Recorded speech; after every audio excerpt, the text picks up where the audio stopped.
Hello and a warm welcome to South Asia Chat. I'm your host, Dr. Imran Ahmed, a visiting research fellow at the Institute of South Asian Studies here at the National University of Singapore. Today we'll be speaking about the US withdrawal from Afghanistan and an advancing Taliban and some recent developments in the region. As the US NATO withdrawal from Afghanistan continues, the future of Afghanistan looks more and more uncertain. Peace talks between the government and the Taliban, most recently in Doha, have so far made no substantive progress, and with the exception of ceasefires during Eid celebrations, Taliban-led violence has been, on the whole, unrelenting. Here to help us make some sense of these developments is Dr Srinjoy Bose, a senior lecturer in international relations and politics from the University of New South Wales. His research focuses on critical peace studies, including political order and violence, state formation and democratization in fragile and deeply divided states and societies. Dr. Bose, welcome. Hi, Imran. Thanks for having me. It's a pleasure to have you on board with us today. So I wanted to ask you a few questions, firstly on the Taliban and then moving on to the broader region. So on the Taliban, I wanted to ask that right now there's a lot of speculation about the Taliban's capacity to overthrow the government. The current Afghan administration has both elaborated the threat of the Taliban that it poses, whilst at the same time assuring many of its backers that a full Taliban takeover is impossible. In your opinion, is a protracted civil war imminent? And what factors will determine the capability of Afghan troops and security forces' success or failure in keeping the Taliban at bay? Sure. Thanks for that first question, Imran. I think rather than querying the Taliban's capacity to overthrow the government, we probably should be querying the government's capacity to withhold such an eventuality, to withstand such an eventuality. Okay. Look, I think as you may probably be aware, Taliban attacks are increasing. The Taliban have recently, over the past several weeks and months, gained massive have made massive territorial gains by taking over district centers across the country, and in particular in provinces in the north which have historically been anti-Taliban. I see. So the gains that are being made and the territory and the foothold that the government is losing to the Taliban is cause for concern. So the question now is, why is the government losing this much territory to the Taliban? And does the government have the capacity, government and its allies have the capacity to withhold Taliban advances? It remains to be seen, but I think I can start with making some observations. Yes. Number one, the anti-Taliban forces are not a unified front. The government and the various strongmen and warlords in the country who are anti-Taliban are not putting up a concerted front, in the sense there's a lot of disagreement between them on what to prioritize and how to action a security effort against the Taliban's advances. There are a number of reasons for this, which we will probably get into when we discuss President Ghani's overtly centralized decision-making style, which has alienated former allies, which has alienated some of these strongmen because they feel disenfranchised. So that's one of the reasons. The second important reason is we must really query whether the Afghanistan National Security Forces have the capacity to repel Taliban advances without direct and indirect American air support and logistical support. Again, as you may be aware, the Americans have been steadily withdrawing. The latest manifestation of which was the closing down of the Bagram airfield, which was, a symbol really of the American presence over the past 2 decades. Yeah. Also, as a side note, Bagram was essential to the American rendition strategies, but that's probably a discussion for another session. So where does it leave the Afghan security forces? Without the Americans to provide that air support, will they be able to repel Taliban advances? We are now seeing that they aren't capable of doing this. Many of us had warned about this time and time again in different fora, us observers and scholars, that is, that without American support, not only would the Europeans leave, the Europeans' contingents being dependent on American air power and logistical and transport supply lanes and so on and so forth, but the Afghans too. So that's the second reason that explains the rapid advances that the Taliban have made. I think a third reason would be to interrogate the security setup in the country. It's important to mention that perhaps because on account of a very, very difficult fight against the Taliban, where Afghan soldiers and security personnel are dying in record numbers. At one stage last year, I think the official count was 35 losses a day, which, averages on more than about 10,000 a year. That's unsustainable. Those attrition rates and numbers for the Afghan National Security Forces is unsustainable for a institution that is only about 300,000 strong, and that number is debated.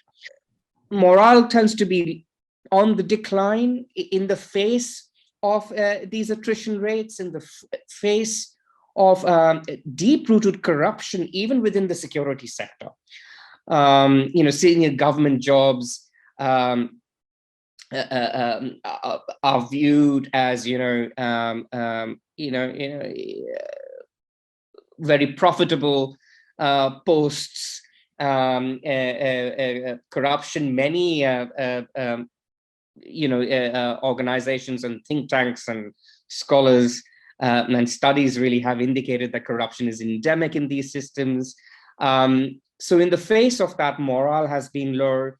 And recently, over the past year or so, we see a really politicized security apparatus in the country, where again, President Ghani has been making some controversial decisions when appointing personnel to senior posts within the security and defense ministries.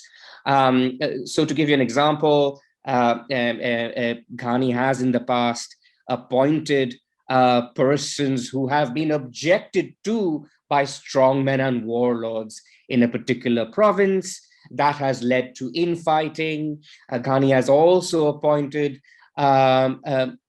people to senior posts who don't boast a prior record or experience in the security sector. So for a range of reasons that I have outlined and only briefly touched on really, you can say that the morale is low and the capacity of the Afghan government to withstand a Taliban assault is seriously being questioned. I see. So thank you very much for that. It's really interesting because just this morning I listened to Joe Biden's press conference where he was trying to defend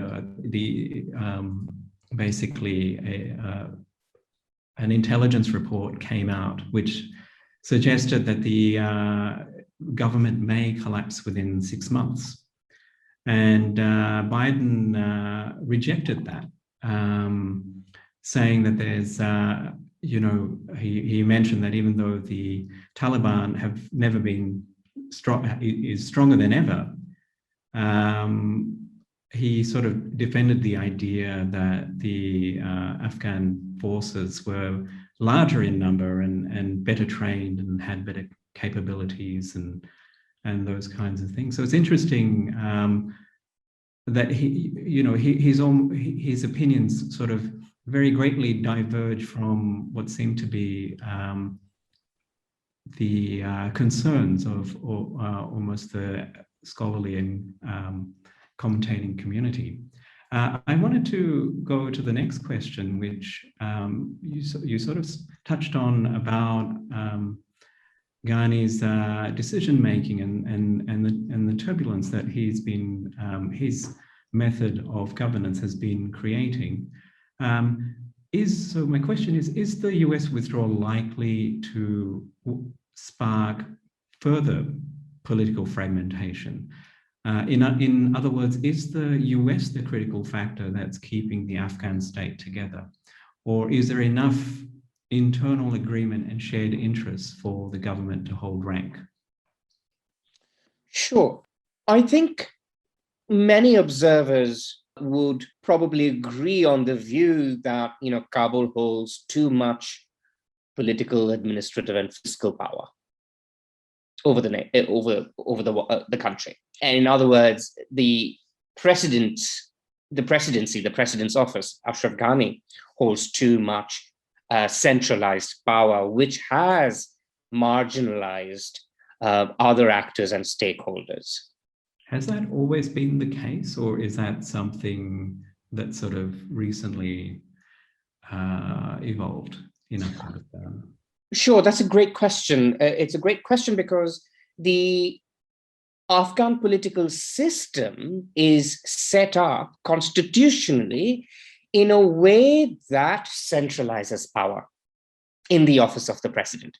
That has been the case since the interim administration that was set up in Afghanistan. Having said that, someone like Karzai recognized that he needed to really bring in some of the important players, some of the clients, if you will. If he was the principal, then the clients were the warlords and the strongmen, on whose support his power was dependent on. This led one former journalist and observer to observe that, Karzai was the consummate politician in the sense that he was always deal making, right, with these clients, giving out largesse on account of his position in return to have them buy into his political project. So even during Karzai's time, power was highly centralized in the office of the president. It's not a parliamentarian system, it's a presidential system. But he found a way somehow to bring those people in. I think under the Ghani presidency, you've seen a consolidation of the presidential system, or of heightened centralization. And really what we see under Ghani is that decision-making and policy-making is really restricted to a very small group of people, a clique, if you will, and at least from the beginning of 2014, it has taken on an ethnic flavor in particular, and that has obviously marginalized others who are greatly disappointed because obviously not only has it curtailed their ability to contribute or make inputs into decision making, but also because that has in effect resulted in a loss of power or loss of status too. Probably, does that answer the question? I'm not entirely sure if that answers the question. But I think if I remember your question correctly, you wanted to ask as to whether it was the Americans who were providing the glue, and yes, exactly, whether the country is going to fragment on account of this. I think what I'm trying to suggest is the centralized nature of power in Afghanistan creates fissures. Yes. And that those fissures might, sometime in the future, if things progress down the same path and if things don't change, might lead to a greater fragmentation of the country. So you might end up seeing warlords consolidating in their areas of control. And as a result, the authority of the president's office, the authority of the Kabul administration will only be confined to Kabul city itself. I'm not necessarily arguing that the Americans were the glue over here. I think even when there was a substantial American military presence in the country, you could see these fissures creating lots of problems. You've had Afghan warlords and strongmen threatening to form parallel governments in the lead up to or immediately after elections that have been conducted in Afghanistan. So I wouldn't say that the Americans were actually the glue in any sense. I think the Americans were central in the fight against the Taliban, but the political dynamics I wouldn't attribute to that. Okay. So the next question I wanted to ask you was more on the Taliban. So just recently, news reports have come through about the Taliban sending delegation to Russia, to Iran, speaking also with China. An important dimension that's often left out, I think, when discussing the Taliban is the fact that, they work extremely hard to get political legitimacy. I wanted to get your thoughts on, I guess, their political vision. Now, they refer to themselves, the Taliban refers to itself as the Islamic Emirate of Afghanistan. Have the Taliban provided any picture of a political shape of their desired Islamic Emirate? What are the group's key demands? Have they shared or have they elaborated on a constitutional vision of what the emirate would look like? I ask this because as we were discussing earlier, news reports come in almost every day that they've advanced to this district or that district and they've taken it over. Is there sort of a governing agenda that they have? Sure. There's actually a lot going on in that question. One is this question about what's the end game? What's the Taliban end game? What are their objectives? What are their goals? And then you've got another question about, okay, how are they promoting these goals, agendas? What is it we know about the Taliban as a organization, as a movement that gives us clues to its ultimate goals and objectives? And the final question being, well, how is the Taliban negotiating these objectives with other stakeholders, international and local, right? So there's a lot going on. We know a little bit about some of these questions, and elsewhere we know less. That's partly because I think how the Taliban have evolved, how they have continued to evolve over the course of the past 20, 25 years is quite deeply misunderstood. I should point out at this stage that I'm not necessarily an expert on the Taliban. So I'd be a little bit wary to respond to some of these questions, particularly in terms of the Taliban structure and how they're going about promoting their objectives. But what is clear is two things. Number one, that the increasing violence that the Taliban has been meting out against the Afghan population and civilians over the course of the past 5 to 6 years should do away with any, how should we say this?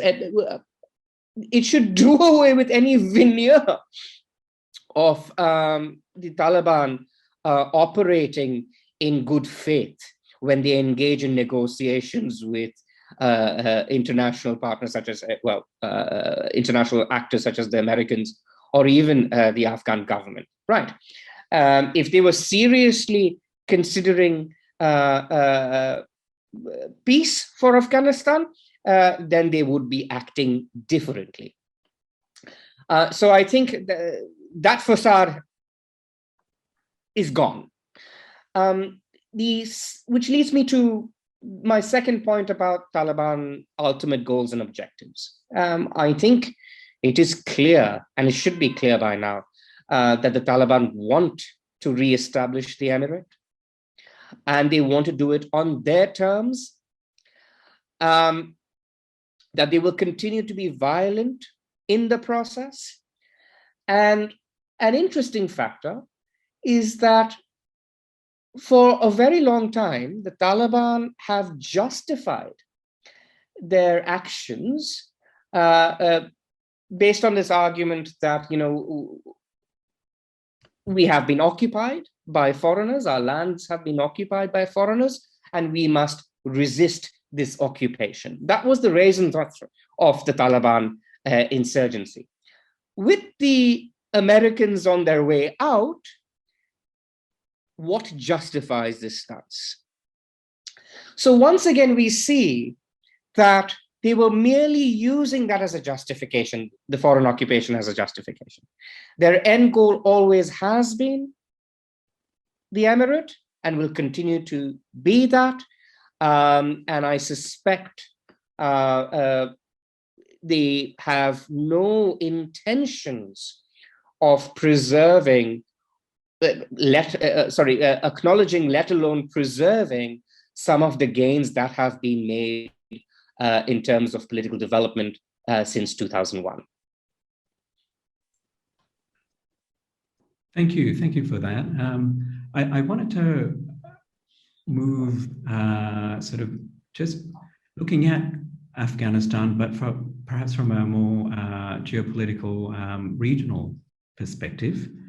As US presence, interest, and influence wanes, other countries, most notably Turkey, Russia, China, and Iran, have stepped in to fill or at least capitalize on the developing power vacuum that's taking place there in Afghanistan. Now, a stable Afghanistan is in the shared interest of all regional actors, but is there a coherent collective plan to support peace in Afghanistan, or do you think nations are working in cross purposes? Sure, another great question. I think it's the latter. I think nations are working at cross purposes in this regard. I think whether it's the Iranians or the Russians and the Chinese, and even the Turks, or even Qatar, they all have different views of what a peaceful or continued hostile environment outcome would be for their own national interests. So I don't necessarily think there is any agreement in that sense. And we haven't even touched on Pakistan in this regard. I think it's not a question, though, of these countries only now starting to take on a more active role. I think nations like Iran have, for a very long time, had a profound role to play in Afghanistan politics and security. Over the course of the past decade, we know that the Iranians have been playing spoiler in the region. So it's not that the power vacuum that is emerging is leading to a heightened or a more proactive approach. I think they all have been proactive, but in different ways. So I don't necessarily believe a stable Afghanistan is actually in many countries' interests. Certainly that wasn't the case for Iran when the Americans were present. It helped Iran to keep the Americans busy on two fronts, Iraq and Afghanistan, right? It was in their interest to do that, which explains why post-2007, the Iranians were always playing a dual strategy vis-a-vis the Taliban, partnering with the Taliban in several instances and supporting their objectives in order to undermine the American military and security effort. Much of the dialogues that have taken place, there are ad hoc inchoate dialogues in the sense that there are so many dialogues that have been announced. The Russians have done this in the past, announced four-party talk, 3 or 4-party talks. The Turks have done this. The Iranians have tried to do this, and so on and so forth. But there's never really been a concerted strategy by the international community and the Afghans in this regard. So it's really all inchoate, which hasn't helped the cause. There is this wide view among observers that a peaceful Afghanistan will obviously lead to wider peace. Fine, that makes sense. But I think it's important to understand that all actors are not necessarily view that as being the case. They might want a stable Afghanistan on their terms. Certainly the Pakistanis want a stable Afghanistan which is ruled by the Taliban and is friendly to the Pakistani state and establishment. So on their terms. You could argue it's a similar case for the Iranians and so on and so forth. So we must really query, are all the other actors, international actors, on the same page? Do they all recognize that Afghanistan needs to be peaceful and run by Afghans in order for the whole region to prosper from a shared peace? I don't necessarily think the other actors are on the same page on this. Obviously, with the departure of American forces, you're going to see more concerted efforts by these countries in their interventions in Afghanistan. You'll probably see different international actors reaching out to different political actors in Afghanistan, those warlords and strongmen. So they're not only going to dialogue with the Afghan government, particularly if the Afghan government's power, authority, and legitimacy is on the wane and decline. You will see then Iran, China, Russia reaching out to other people whom they think they can work with. Thank you. You touched on Pakistan, and I wanted to sort of gauge your thoughts on that a little bit more. So Pakistan's position and its role in the region is increasingly complex. And it's one thing we're seeing now is that it's quite uncertain just how the US-Pakistan relationship will evolve. Do you think these realities will shift the way Islamabad approaches its relationship with the Kabul government, which has been quite fraught with mistrust due to Pakistan's long entanglement with the Taliban? Sure. Look, I mean, I think a victory for the Taliban, and I'd like to not mince my words over here. The agreement that was reached between the Taliban and the Americans, essentially the withdrawal agreement, exit agreement, was a victory for the Taliban, and by extension, it's a victory for the Taliban's benefactors, the Pakistani establishment, and particularly the ISI. So both these groups and actors view this as a victory. So the Pakistani relationship with the Afghan government and certainly the Afghan peoples is one of heightened mistrust. Over the course of the past decade, I've spoken to scores of Afghan civil society actors,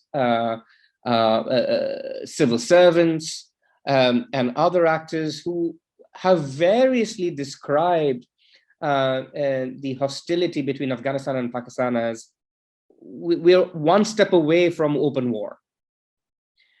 So that sort of provides a insight into the level of distrust, and I don't think that's going to change.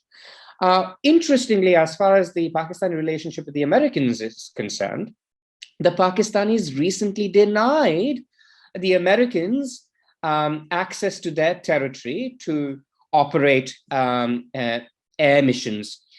missions into Afghanistan in support of Afghan security forces. So the Pakistanis have denied America airfield access, number one, and they've denied America the opportunity to use Pakistan as a base to conduct anti-terror operations against Al-Qaeda and other ISIS elements. So that also suggests a change or a shift in the Pakistani-American relationship. I think the exit agreement between the Taliban and the Americans has emboldened Pakistan to be able to do this. And I think that's how it's going to proceed. I think President Biden's position is clear, which is, it's a hands-off approach now. The Afghans need to be doing the heavy lifting, which they have been for several years now. But I don't think the Americans are going to be pressuring the Pakistanis to be doing much at all in the coming months. Sounds like a lot is happening and a lot of things are up in the air.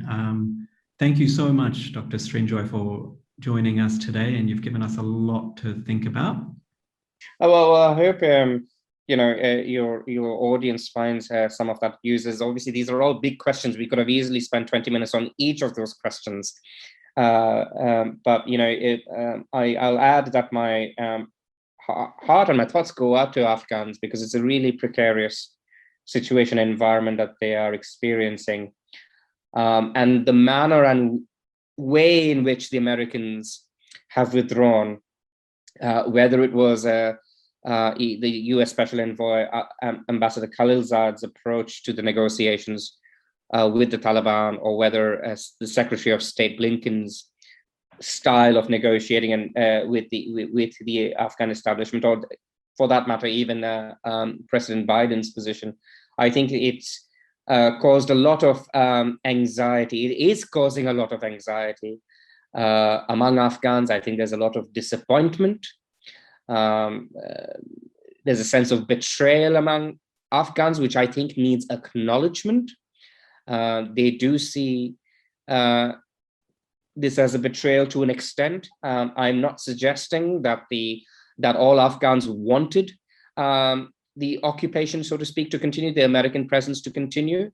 I think many do see merit in a withdrawal, but I think it's the manner in which the Americans have gone about the entire negotiation process and withdrawal that has really burned some bridges, and which is now resulting in massive loss of life and also the loss of territory to an increasingly bold insurgency.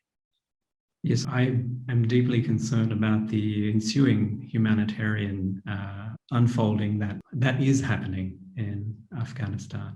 It sounds like we'll have to have you on again sometime soon, as there's so much left unsaid. But today I'd like to thank our audience. You're listening to South Asia Chat. If you wish to learn more about our work, please visit us at isas.nus.edu.sg.